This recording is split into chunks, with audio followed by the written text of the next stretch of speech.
Oke, assalamualaikum warahmatullahi wabarakatuh. Di sini ibu mau menjelaskan materi bahasa Arab yang tertinggal, yaitu tentang khobar muqaddam dan mubtada muakhor. Nah, sebelumnya kan kita sudah belajar ya tentang mubtada dan khobar pada bab 1. Nih, ibu contohkan dulu apa itu mubtada dan khobar. Jadi mubtada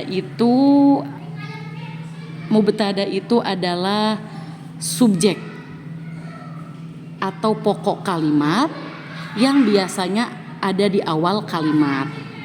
Ya, jadi posisinya itu suka ada di awal kalimat biasanya mubtada.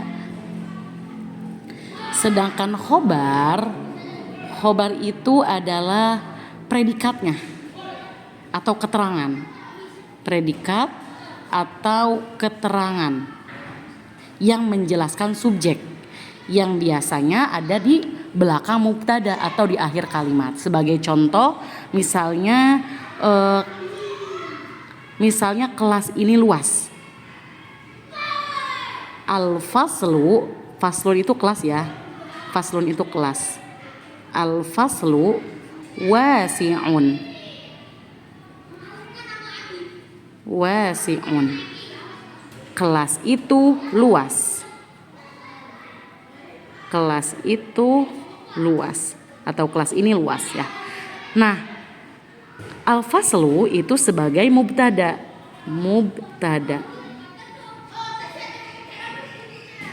Dan wasi'unnya sebagai khobar.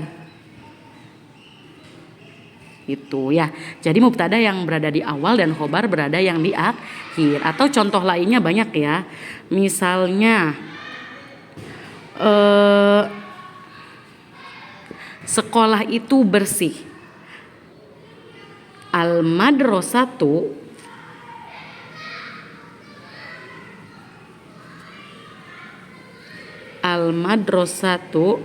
nazifatun. Kenapa pakai nazifatun? Karena bentuk muannas. Dimana sekolah itu muannas ya bentuknya ya. Sekolah itu bersih. Nah, al-madrasatu itu sebagai mubtada. Dan nadifatunnya bersihnya itu sebagai khobar. Nah, paham ya? Itu materi yang lalu. Nah, sekarang yang akan ibu jelaskan adalah khobar muqaddam dan mubtada muakhor. Nah, ternyata ada khobar yang biasanya ada khobar yang berada di awal kalimat. Itu dinamakan khobar muqaddam atau predikat yang didahulukan atau terletak di awal kalimat. Jadi ternyata khobar ada yang di depan ya, itu namanya khobar muqaddam. Ingat, khobar muqaddam adalah predikat yang didahulukan atau terletak di awal kalimat. Dan mubtada juga ternyata ada yang suka di akhir, itu namanya mubtada muakhor, yaitu subjek yang diakhirkan atau berada setelah khobar muqaddam gitu. Nah, apa ciri-cirinya Bu khobar muqaddam itu? Khobar yang di depan atau khobar muqaddam ciri-cirinya biasanya diawali dengan susunan dorpul makan. Dorpul makan itu apa? Dorpul makan itu adalah keterangan tempat. Kayak amama artinya di depan, fauqo di atas, tahta di bawah, waro'a di belakang, baina di antara, bijiwari di samping. Nah, itu adalah dorpul makan atau keterangan tempat. Atau khobar muqaddam itu adalah kata yang diawali dengan jar majrur. Apa itu jar majrur? Jar majrur itu adalah huruf yang menyebabkan kata yang terletak setelah huruf ini berharokat kasroh. Tahu kasroh? Kasroh itu yang di bawah ya. Nah, contoh jar majrur itu adalah fi, ala, min, an, bi, li, ruba, sama ka. Itu adalah contoh-contoh jar majrur ya, yang menyebabkan kata yang terletak setelah huruf ini tuh berharokat kasroh. Nih contohnya, fil ma'mali kim'un juzajiyun. Di dalam laboratorium ada corong kaca. Kim'un juzajiyun itu artinya corong kaca ya. Fi artinya di. fi ini termasuk jar majrur, makanya fil ma'mal berharokat kasroh ma'malnya, fil ma'mali bukan fil ma'malu, sehingga fil ma'mali ini termasuk khobar muqaddam. Oke, Ibu tulis di sini aja ya biar lebih jelas.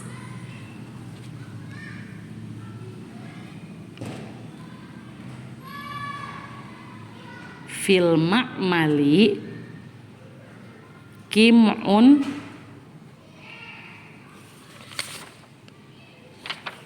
zujajiyun.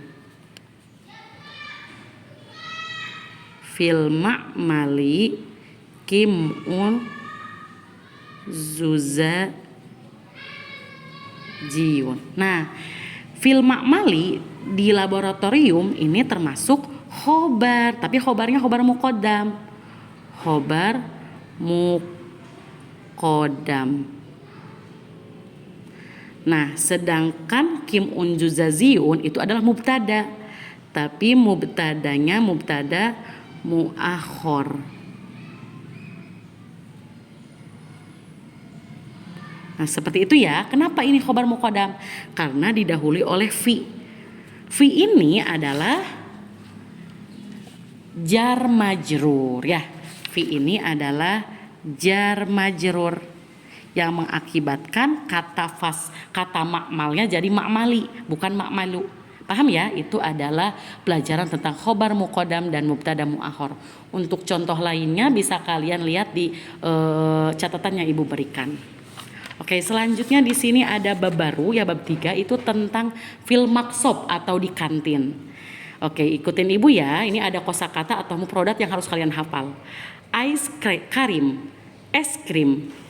Ruzun makliyun, nasi goreng. Khubzun, roti.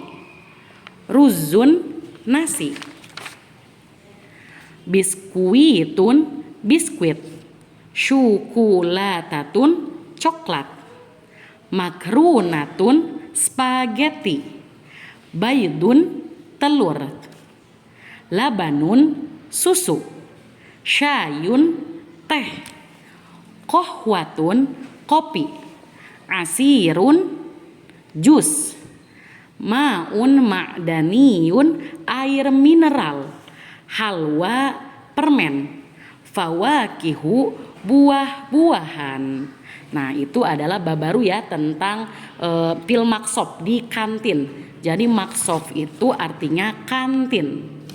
Oke, terima kasih telah mendengarkan dan menyimak video YouTube dari Ibu. Semoga dapat dipahami. Wassalamualaikum warahmatullahi wabarakatuh.